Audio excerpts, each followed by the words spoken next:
Thank you for tuning in to Mr. Cliff's Toy Shop. On today's review, we take a look at the NECA Gargoyles Goliath. Today, I'll be reviewing this figure in the following categories: accessories, articulation, design, is it essential to your collection, functionality, and price. Once all scores are total, I give you my opinion if this figure is a pass or a purchase.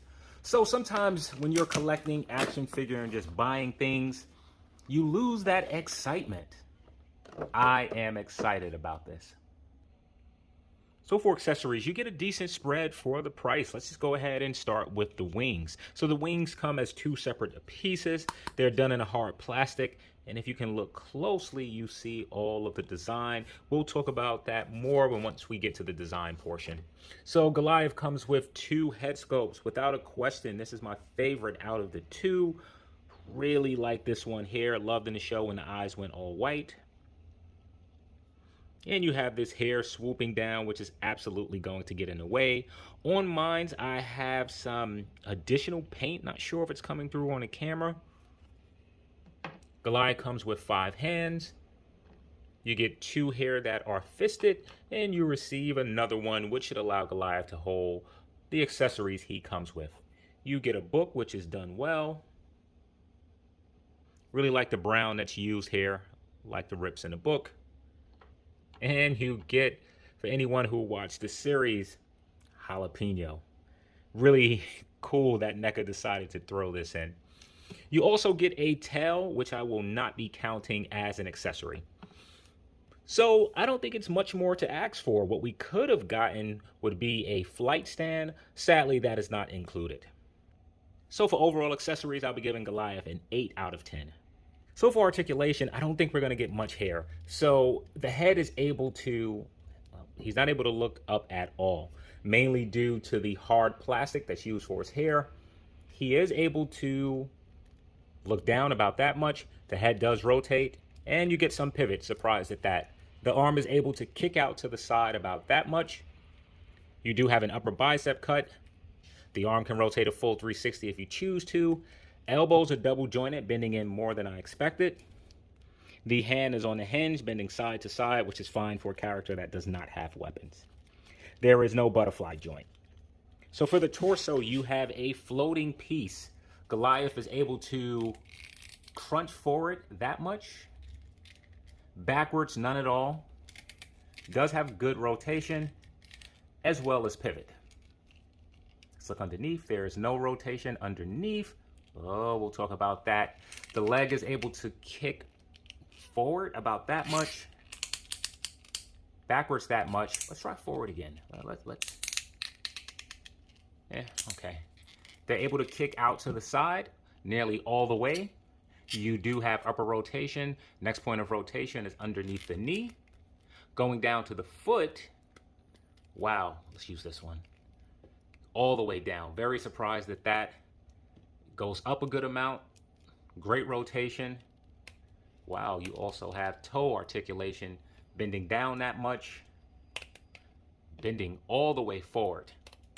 That's fantastic. Nearly forgot.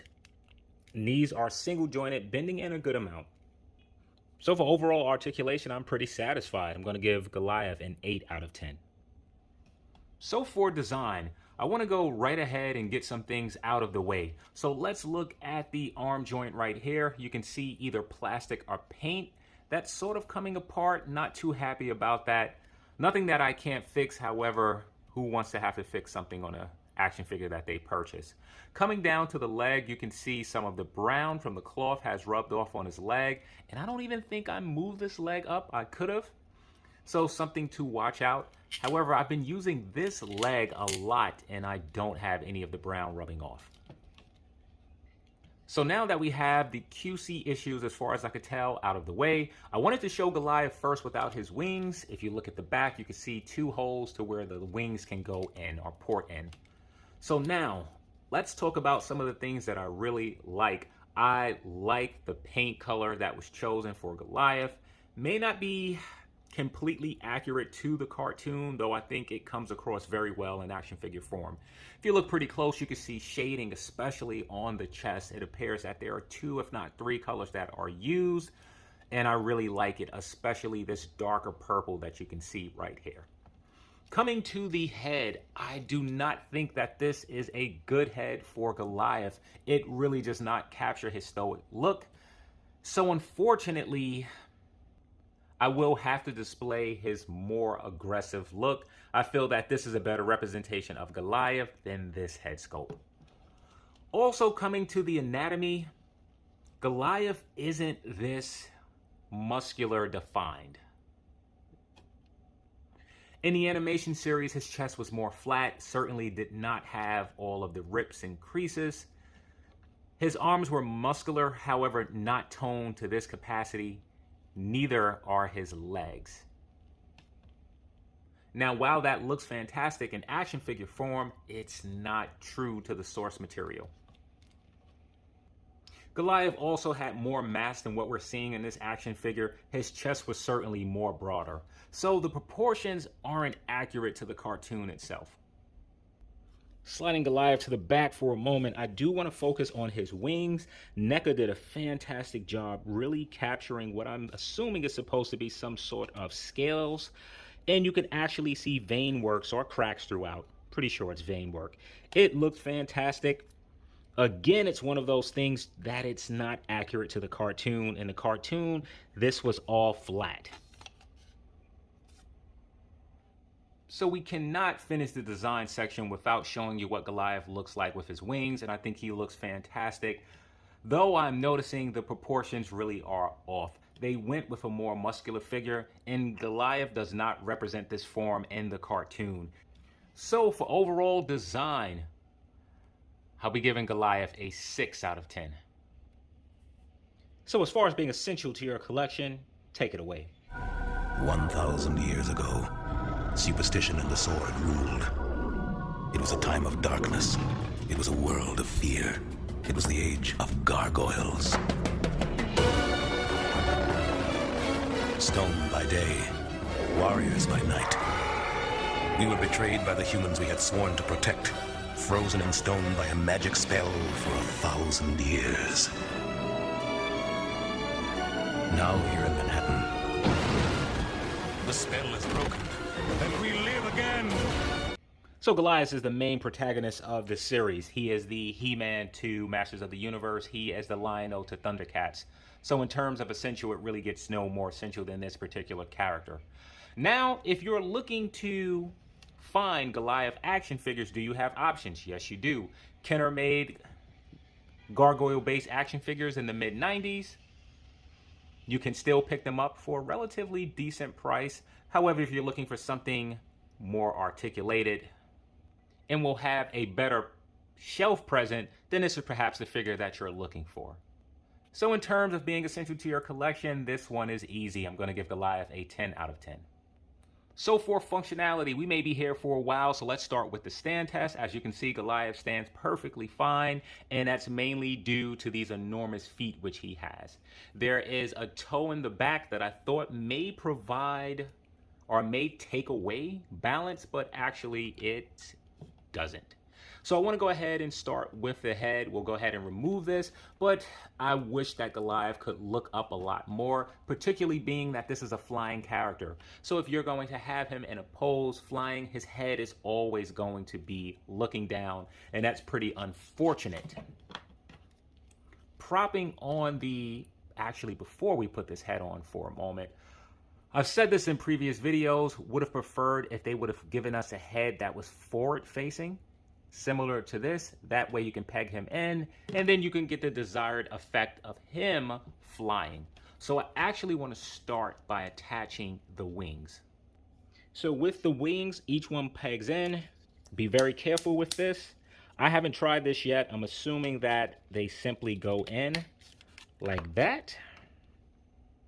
As far as I know, there's no left or right. So I'm just going to slide this to the side like so. And I'm going to tab in the second wing. So the wings are enormous. You don't get a lot functionality wise. They will, I would be careful with that. If you're actually going to rotate the wings, I would probably remove them and turn them the way that you want to instead of keeping it on and trying to do so. Yeah, I can see challenges with that. They're able to open like that. Ooh, that scares me each time it does so. Let's turn him around. Let's go ahead and prop on this head. And I just want to sit him back for a moment so that you can get a good idea of what he looks like with the wings attached. So the wings make him a bit top heavy. I'm really concerned about this wing, particularly this one. It doesn't seem to mount all the way in. It's not exactly flush. And I'm just worried that over time that these wings will begin to droop down. However, looking at him right now, he looks fantastic. And he's still able to stand with the wings being attached. So I want to go ahead and swap out one of the hands. We're going to do this one. Comes out easy enough. And with that hand, I want to go ahead and put in one of the accessories, which is the book. Not sure which way is up or down, but however we get him to hold it, that will work for me. So he is able to grip it better than expected. And if you bend it and tilt his head, yeah, that works. Removing the book for a moment, let's try the jalapeno. So I can already tell that he's not going to be able to hold this. Well, guess who's wrong? He can hold it. You also have the option of letting it lie flat in his hand. Just before we wrap up on functionality, I do want to talk about this piece being pliable, allowing the legs to move a bit more freely. And I really have to mention the feet. I think that this was engineered to perfection. The way that they move, the way that they're able to hold the figure. I want to say they have more weight in them than some of the other parts of his body, but not 100% sure of that. So each of the accessories work well with the figure. The head snaps on and removes very easily. He's able to hold the book very securely in that hand. And to my surprise, he's also able to hold the jalapeno. Keep in mind that we only have one, should we call it a gripping hand? So you need to decide if this hand is going to hold the book or the jalapeno, because if you leave the book in his hand, at some point the fingers will begin to stretch out and it will not hold the jalapeno so securely. You do have the option of using this hand to just lay the jalapeno similar to that. I do have concerns about these wings, them starting to drop over time. I do have concerns with moving the wings while attached to the back. My preference is to remove them, to put them in a pose that you want. And when I say pose, you don't have a lot of options. You can go up a little bit. You can come down more. The reason that it can't come down, if you look at the back, once you start to move, it sort of touches the other one. Nearly forgot in the functionality part, Goliath comes with a tail. So we're going to port the tail. There's a hole in his behind. There really is a hole in his behind. So, and this is on a hinge, so it goes up and down. There's also a bendy wire. So you can bend the tail how you need to. I think the bendy wire stops right around here. So you can get the tail to move and pose in some great ways. Hey, Hasbro, we need more bendy wire and more of your products. So for overall functionality, I'll be giving Goliath a 7 out of 10. So for pricing, Goliath comes in at $35. Add in taxes and shipping, you're looking at a price point of roughly $45. So now is Goliath worth the price of admission? So in terms of accessories, let's see what he comes with. He comes with 2 head sculpts, and thankfully he does, as the one that comes on him is not my preferred look. However, do you want to display your Goliath like this all the time? For some of us, I think that answer is yes. For others, probably not. You get 5 pair of hands. You get 5 hands in total, not pair, which seem to be enough for this figure. I'm happy that they included what I consider to be wall, crawling, or grabbing hands and 2 fisted hands. You do get accessories such as a book and the favorite jalapeno if you are familiar with the cartoon. You receive these massive wings. Not sure if you want to count this as an accessory or not. So for pricing, For what we get, the shading, the size of the character, I'm going to give Goliath a 10 out of 10. This should give you an overall Cliff score of 47 out of 60. So now is Goliath a pass or a purchase? I don't think this is one of the scenarios to where it depends. This particular figure can fit in many places in your action figure collection. If you collect Thundercats, throw him in with your Thundercats. If you collect He-Man and the Masters of the Universe, throw him in with them. If you collect Mythical Legions, you can also fit him in. So you get my point. So before receiving this from NECA, I actually pre-ordered two of these with another company.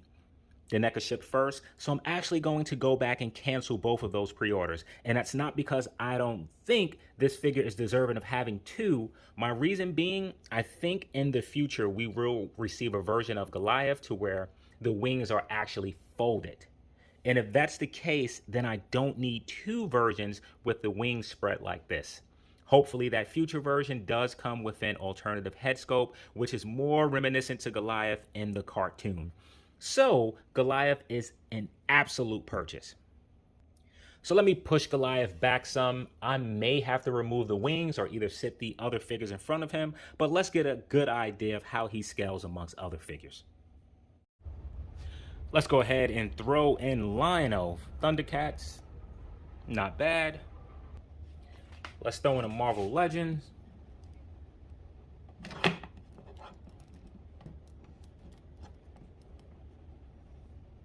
Let's get rid of this one. Let's throw in Marvel Select Lizard. Let's go ahead and get rid of Lion-O. Let's go ahead and throw in Marvel Select Destroyer. Let's move the Lizard. And last one, let's throw in Storm Collectibles Death Adder, which I will be reviewing directly after this video. So I want to thank you for tuning in to Mr. Cliff's Toy Shop. I hope to see you during the next review.